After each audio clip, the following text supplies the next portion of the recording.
Kementerian Kesehatan mengumumkan peningkatan kasus menular sifilis di Indonesia pada tahun 2023. Menurut Kemenkes, lonjakan kasus terjadi pada kaum ibu dan anak-anak dan hal ini terjadi karena minimnya pengetahuan ibu hamil untuk melakukan proses screening semasa kehamilan.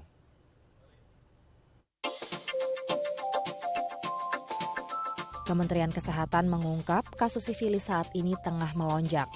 Dalam kurun waktu 5 tahun terakhir, angka penyakit sifilis naik hingga 70%. Dari sekitar 12.000 kasus pada tahun 2018, melonjak menjadi 20.000 kasus pada tahun 2022. Mirisnya, selain menyebar melalui hubungan seksual dan kontak fisik dengan luka di tubuh penderita, sifilis atau yang juga dikenal Raja Singa turut menular kepada anak-anak yang ditularkan oleh ibunya saat masa kehamilan. Menurut Kemenkes, lonjakan terjadi karena rendahnya pengobatan pada pasien sifilis. Dari 5 juta kehamilan setiap tahunnya, hanya 25% melakukan screening sifilis. Ya, untuk membahasnya lebih lanjut, kita telah bersama dengan Dr. Muhammad Syahril, selaku juru bicara Kementerian Kesehatan, dan Hermawan Saputra, selaku Ketua Ikatan Ahli Kesehatan Masyarakat Indonesia. Kita langsung sapa narasumber kita. Selamat siang Pak Syahril, apa kabar Pak? Ya, selamat siang Mas Andrew. Baik, selamat siang Pak Hermawan, apa kabar Pak? Selamat siang, Pak Andrew Sehat, dan Pak Ariel. Sehat dan sehat buat kita semua. Baik, salam sehat untuk Bapak-Bapak semua. Kita langsung saja membahas lonjakan kasus sifilis yang saat ini mulai meningkat kembali. Saya ke Pak Syahril terlebih dulu untuk itu. Pak Syahril, apa yang menyebabkan kasus sifilis ini akhir-akhir ini kembali meningkat di Indonesia? Ya, terima kasih ya. Jadi memang dalam kurun waktu 5 tahun, ini dari data ada kenaikan hampir 70% ya. Nah, ini ada dua hal yang menyebabkan. Memang di 3 tahun terakhir, kan ada pandemi COVID itu ya. Nah, jadi hampir semua kegiatan atau aktivitas kesehatan, apakah itu imunisasi, vaksinasi, atau juga screening, itu menjadi berkurang, menurun. Nah, sehingga baru setelah tahun 2022, 2023 ini diadakan kegiatan screening maupun vaksinasi itu seperti biasa. Sehingga sekarang dengan meningkatnya kasus itu salah satunya karena memang ada kevakuman pada saat di pandemi COVID itu. Dan tentu saja ini satu hal sebetulnya menggembirakan ya Pak Herbawan ya. Menggembirakan karena kita tahu grassroots betul akar bawahnya berarti ada kasus yang harus segera kita lakukan intervensi melalui edukasi, promosi dan seterusnya. Jadi jangan dikira dengan penemuan kasus meningkat ini menjadi hal yang bagi kita terlalu mencekam, tapi justru menjadi salah satu positifnya kita akan lebih bisa melakukan berbagai kegiatan untuk melakukan intervensi. Sehingga ke depan kasus ini dapat kita kendalikan dan insya Allah tidak terlalu banyak lagi kenaikannya seperti dalam kurun waktu 5 tahun ini gitu. Jadi ada plus minusnya ya. Mungkin minusnya kita ya Ya. dari tim medis harus lebih gencar lagi melakukan screening. Tetapi positifnya adalah ini menjadi sebuah sarana edukasi bagi masyarakat kita agar lebih waspada dengan sifilis ini. Untuk wilayah penyebarannya sendiri Pak Syahril, ini di titik-titik mana saja yang ada di Indonesia? Kemudian apa yang menyebabkan biasanya di sebuah wilayah ini risiko paparannya menjadi begitu tinggi?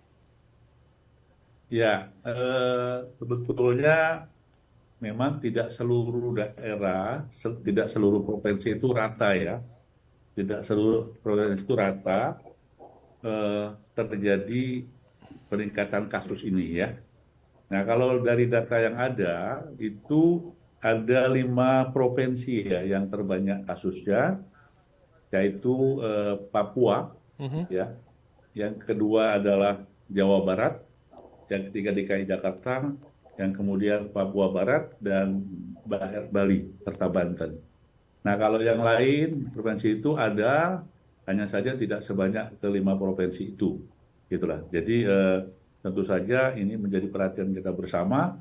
Satu sisi provinsi yang memang banyak kasusnya, ya, berarti harus dilakukan satu pemeriksaan yang screening yang jauh lebih besar, termasuk pengobatannya. Nah, masalahnya ini, Mas Andreo, ya, jadi kasus ini juga tidak diimbangi dengan jumlah yang diobati, gitu loh. Jadi dari data penemuan tadi yang diobati itu Pak Hermawannya 41%. Nah, sehingga inilah yang menjadi kekhawatiran kita bersama, karena kan penularan sifilis ini kan bisa melalui ibu hamil ya kepada janinnya melalui plasenta dan juga bisa melalui penularannya pada saat persalinan dan menyusui. Nah, jadi kalau ibu hamil ini tidak dilakukan screening dengan baik, berarti banyak loh yang tidak terdeteksi. Nah, kemudian yang terdeteksi pun kalau hanya 41% yang diobati, maka ada sekitar 59% yang ini juga potensi sangat menular. Nah, ini menjadi perhatian kita bersama, karena apa? Dalam Undang-Undang Kesehatan itu disebutkan harus ada perhatian dan tanggung jawab dari pemerintah daerah, dan orang tua agar anak-anak yang dilahirkan oleh ibu ini mendapatkan suatu jaminan, ya, perhatian dari kita semua, jangan sampai dia cacat atau terjadi kelainan-kelainan akibat penyakit seksual termasuk juga di sifilis ini, sehingga ini menjadi perhatian kita bersama, ya. Jadi ada kasusnya yang meningkat, yang kedua screening yang harus ditingkatkan, kemudian juga setelah di screening tentu saja pengobatan. Kalau kemarin hanya 41%, ya kita berharap ke depan harus bertambah naik. Dengan cara apa? Ya tadi ya, kita harus melakukan edukasi, promosi, sosialisasi kepada masyarakat, khususnya adalah masyarakat yang mempunyai risiko tinggi, ya. Kan tidak semua masyarakat kena penyakit ini, yang punya risiko tinggi. Nah, nanti Pak Hermawan bisa cerita tuh yang risiko tinggi itu apa saja, sehingga ini menjadi sasaran kita bersama, termasuk media-media ini menyampaikan, ya. Artinya sasaran-sasaran ini perlu kita intervensi khusus sehingga menekan jumlah kasus dan juga menekan terjadinya penularan khususnya kepada calon generasi masa depan, ya.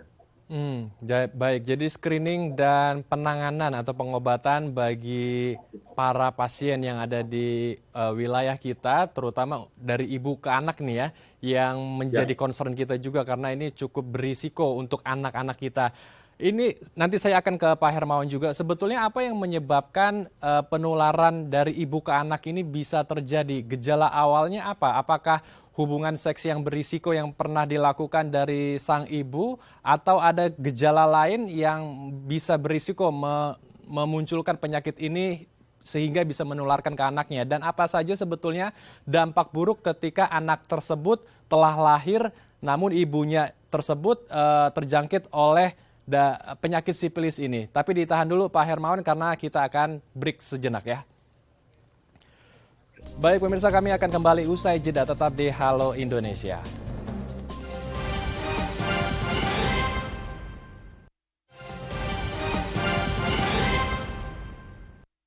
Terima kasih pemirsa, Anda masih bersama kami di Halo Indonesia. Kita akan melanjutkan diskusi hangat kita bersama dengan Pak Syahril dan Pak Hermawan. Saya ke Pak Hermawan terlebih dulu, melanjutkan pertanyaan saya di segmen sebelumnya, Pak. Apa yang menyebabkan penyakit sifilis ini juga bisa menular ke anak ketika dia masih berada di dalam kandungan? Karena memang sifilis ini ditularkan melalui 3 hal, ya. Melalui seks yang berisiko, kemudian transfusi jarum utamanya. Yang ketiga adalah dari ibu ke anak. Nah, yang ketiga ini yang kita ingin perdalam lagi, sebetulnya apa yang menyebabkan sifilis ini bisa menular dari ibu ke anak, dan apa dampak buruknya ketika sang anak telah dilahirkan? Pak Hermawan. Baik, terima kasih Mas Andrew atas pertanyaannya. Pertama, kita masuk ke risiko untuk ibu hamil, ya, dan janin yang ada dalam kandungannya. Kalau dia melahirkan, potensi penularan itu sangat tinggi terjadi, dan ini termasuk sifilis kongenital sebutannya. Jadi sifilis itu berdasarkan kategori penularan dan juga hinggapnya bakteri Treponema ini, itu ada yang terkategori primer, sekunder, dan juga ada yang tersier dan yang termasuk kongenital ini. Nah, tentu saja bakteri itu pasti didapat oleh ibunya. Apakah karena dia sifatnya pasif atau aktif? Yang disebut pasif tadi itu. Nah, ibu boleh saja mendapatkan paparan dari bakteri ini karena mungkin hubungan dengan suaminya, atau karena mungkin ada tadi jalur transfusi darah atau resiko lain yang berkaitan dengan luka yang terbuka dan terkontaminasi langsung, atau juga mungkin karena resiko, tanda kutip mohon maaf, ada profesi tertentu juga yang berkaitan dengan prostitusi dan seterusnya. Jadi hal-hal ini tentu akan berkaitan dengan resiko kehamilan itu sendiri, karena penularan kongenital ini juga tinggi. Dan kalau tidak ditangani, itu akan bisa menyebabkan terpaparnya bayi yang dilahirkan, dan juga bahkan bisa berdampak pada kematian. Makanya untuk ibu hamil, konsumsi obat juga itu berbeda dengan orang dewasa atau laki-laki umumnya, karena antibiotik yang kalau orang dewasa laki-laki biasanya disuntikan, nah ini bisa via infus biasanya ya, supaya juga tidak berdampak langsung terhadap resiko kehamilan karena konsumsi antibiotik dan seterusnya. Tetapi kita kembali kepada hulu persoalannya sebenarnya seperti yang disampaikan Pak Saryo tadi, bahwa ada orang-orang yang berisiko karena pekerjaan, karena juga resiko seksual dan juga aktivitas medis dan seterusnya, yang pada akhirnya hulunya gitu ya, kalau kita lihat proporsi terbesar ini kan karena berkaitan dengan perilaku, terutama perilaku untuk kegiatan seksual, dan itu bisa pasif, bisa aktif tadi. Pasif karena tidak disadari, aktif karena memang beririsan dengan resiko pekerjaan dan profesi, terutama di area-area prostitusi. Nah, kalau kita lihat ya bagaimana penularan dan deteksi, sebenarnya penularan untuk kasus sifilis ini silent transmission ya. Jadi penyakit ini adalah penyakit yang kadang seperti HIV itu, orang tuh malu kalau dia terdiagnosis, terpapar, dan juga akhirnya berobat. Nah, berobat saja menjadi sangat susah karena sifatnya tadi sesuatu yang sensitif, jadi orang merasa malu. Dan dipublikkan penyakit ini disebut dengan penyakit raja singa ya. Kalau udah disebut penyakit raja singa itu identik dengan penyakit menular seksual, dan udah pasti itu juga menimbulkan sensitivitas sosial. Maka proses deteksinya juga cenderung pasif. Orang-orang yang ditemukan ini jarang sekali tadinya itu ditemukan karena upaya active case finding. Tetapi karena ada kelainan pada alat kelamin, karena ada luka atau lesi, atau ada ulkus pada bagian tertentu sehingga dia periksa dan akhirnya terdeteksi. Nah, ini pasif. Nah, dengan adanya pemeriksaan atau screening ibu hamil, itu meningkatkan temuan, terutama pasca dan setelah COVID juga. Jadi temuan pada ibu-ibu hamil itu, karena kan ada 3 upaya screening yang wajib tuh di ibu hamil sekarang. Ada screening berkaitan dengan HIV, ada yang berkaitan dengan hepatitis B, dan ini berkaitan juga dengan sifilis. Dan irisannya dekat sekali. Dengan begitu, kalau udah ada semacam kewajiban upaya screening ibu hamil, potensi temuan kasusnya menjadi banyak dan tinggi. Dan memang ini PR kita. Fenomena yang terjadi adalah fenomena gunung es yang terdeteksi ini karena upaya temuan aktif. Tapi yang transmisi yang tidak diketahui, nah itu bisa saja lebih banyak. Itu sebab upaya kesehatan masyarakat, pendampingan, edukasi, promosi di lapangan, sekaligus pemanfaatan kader dan juga tokoh masyarakat, tokoh agama untuk kendali perilaku yang berisiko. Nah, itu yang bisa kita lakukan untuk betul-betul meningkatkan awareness dan derajat kesehatan di tengah masyarakat, Mas Andrew. Baik, jadi seperti hal ini seperti fenomena gunung es ya, apa yang terlihat di permukaan tidak sama dengan apa yang terlihat di bawah permukaan. Ternyata di bawah permukaan itu begitu besar kasusnya ya. Untuk itu pemerintah harus masif lagi melakukan testing dan juga screeningnya. Nah, kalau berbicara sedikit mengenai dampak buruk bagi orang dewasa, apa saja sebetulnya? Seberapa menakutkan penyakit ini ketika lambat penanganannya atau terlambat dalam mengobatinya? Dan untuk anak-anak sendiri yang dilahirkan dari ibu yang terjangkit oleh sifilis ini, apakah dia juga akan mengalami kecacatan mungkin dalam pendengarannya atau tumbuh kembangnya, Pak Hermawan? Ya, untuk orang dewasa, masa inkubasi dan beberapa kasus itu ciri-ciri fisik itu akan muncul setelah 10-90 hari paparan. Dan pengobatan kalau lebih cepat diketahui kan lebih cepat pengobatan ya, terutama untuk antibiotiknya. biasanya pengobatan atau berupa suntikan itu antara 3 sampai 6 minggu tuh. Dan oleh karenanya menemukan kasus itu secara cepat itulah kewajiban kita seharusnya. Tetapi untuk orang-orang tertentu kadang bakteri yang sudah masuk di dalam tubuh itu baru kelihatan dan muncul sebagai gejala bisa saja setahun berikutnya. Jadi sifatnya bisa laten tuh. Maka itu jarang orang itu menyadari dan memeriksakan diri kalau sudah terpapar. Nah, yang paling penting itu disadari kalau orang itu memiliki aktivitas beresiko. Misalnya, dia, ini personal awareness ya sebutannya, kalau orang memiliki pasangan seksual, berganti-ganti pasangan, atau pasangan lelaki suka lelaki, nah itu beresiko besar tuh. Kemudian juga orang-orang yang dengan pekerjaan tertentu ya, dan juga orang pada resiko transfusi darah yang cukup tinggi. Nah, ini hal-hal yang berkaitan dengan resiko ini harus dilakukan pemeriksaan berkala. Nah, kecuali untuk program-program untuk melakukan screening ya dan deteksi resiko pada ibu hamil. Dan biasanya di puskesmas, di fasilitas pelayanan kesehatan, itu sudah dilakukan dengan standar dan lengkap. Dan disitulah sisi-sisi yang bisa ditelusuri. Hanya saja sebenarnya harapan kita, kalaupun ada ibu hamil yang diketahui memiliki suspek terhadap sifilis ini, harusnya juga ada tracing yang lebih pada pasangannya, pada keluarganya yang lain, dan seterusnya. Nah, bagaimana kalau sudah terpapar ibu hamil, terus janin yang dilahirkan? Nah, janin itu kemungkinan besar dia membawa bakteri itu.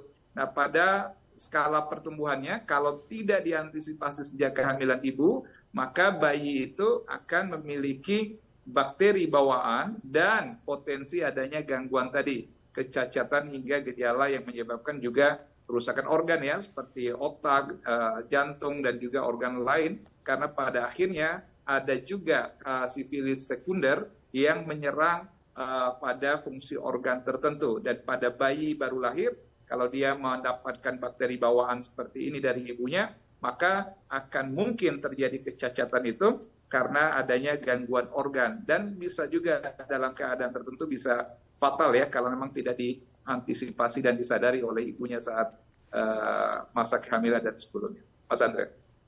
Baik, jadi ada berbagai macam dampak buruk ya kalau penanganan atau pengobatannya lambat atau terlambat. Untuk itu saya ke Pak Syahril.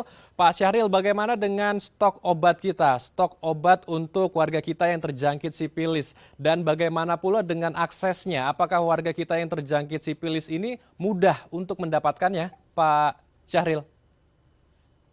Ya, terima kasih. Saya ingin mempertegas apa yang disampaikan oleh Pak Hermawan tadi ya. Jadi kenapa ini diangkat menjadi suatu isu yang menarik dan menjadi perhatian besar dari kita. Karena memang ada tanggung jawab dalam undang-undang, Pak Andre ya. Bahwasanya kita harus menyiapkan generasi muda yang sehat dan terbebas juga dari penyakit-penyakit menular seksual yang diturunkan oleh ibunya ya.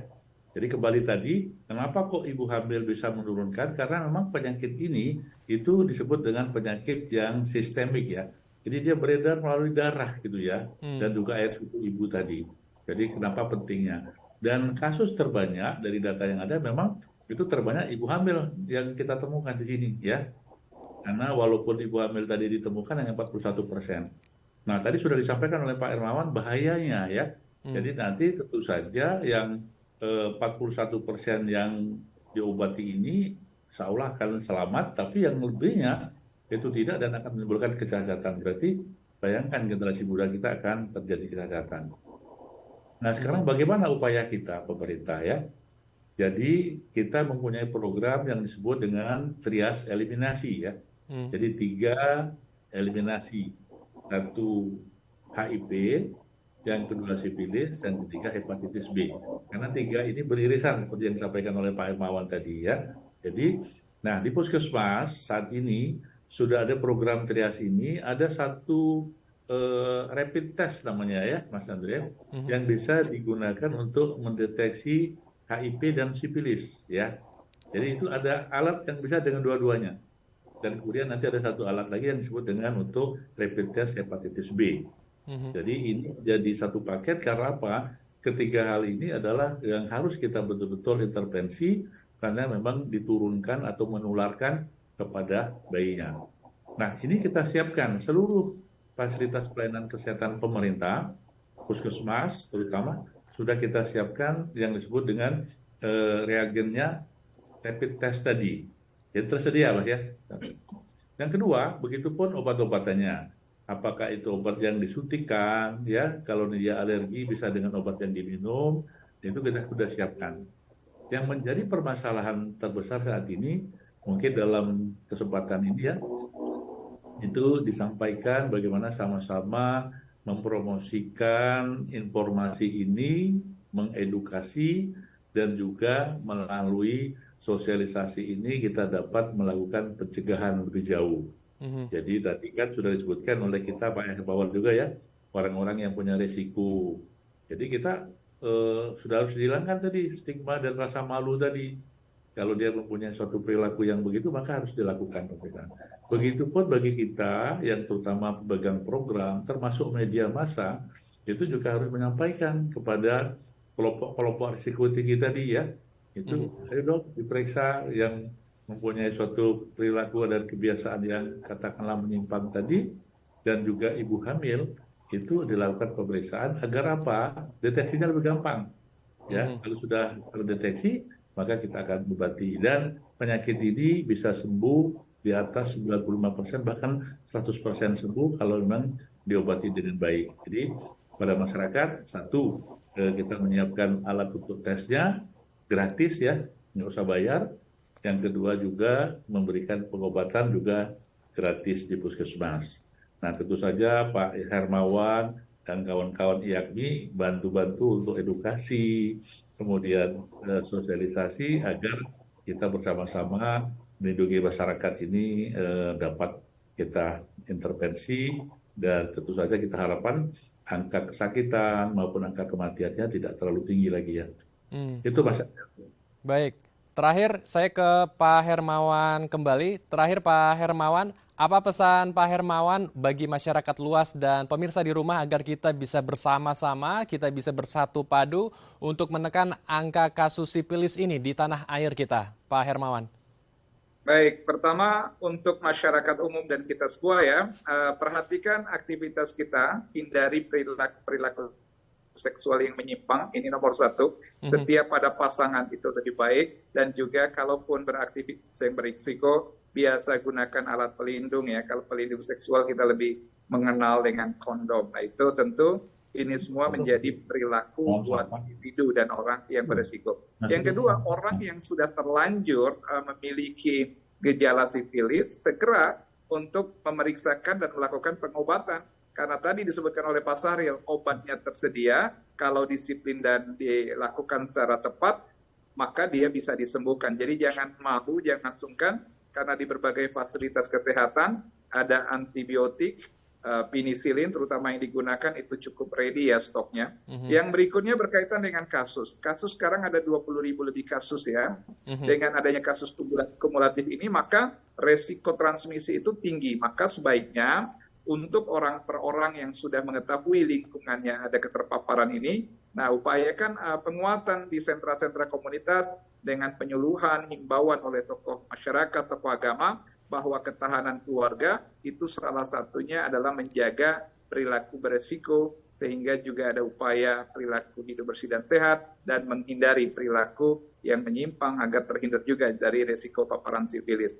Yang terakhir saya pikir ini berkaitan dengan memang tugas pemerintah agar melakukan deteksi dengan cepat. Dengan demikian juga kita bisa meresponnya dengan cepat. Deteksi ini tadi udah bagus untuk ibu-ibu hamil, tetapi ada sentra-sentra komunitas beresiko. Misalnya ada area-area prostitusi atau ada area-area tertentu yang di sana ada kemungkinan ada penularan, dan itu harus ada semacam health intelligence dan juga upaya kesehatan yang sifatnya deteksi dan respon cepat. Nah inilah yang akan memberikan data kita up to date, sehingga tidak kita lihat sebagai fenomena gunung es, tapi lebih kepada validitas dan juga data yang rigid, sehingga estimasi risiko secara nasional lebih mudah kita tangani untuk masa-masa mendatang.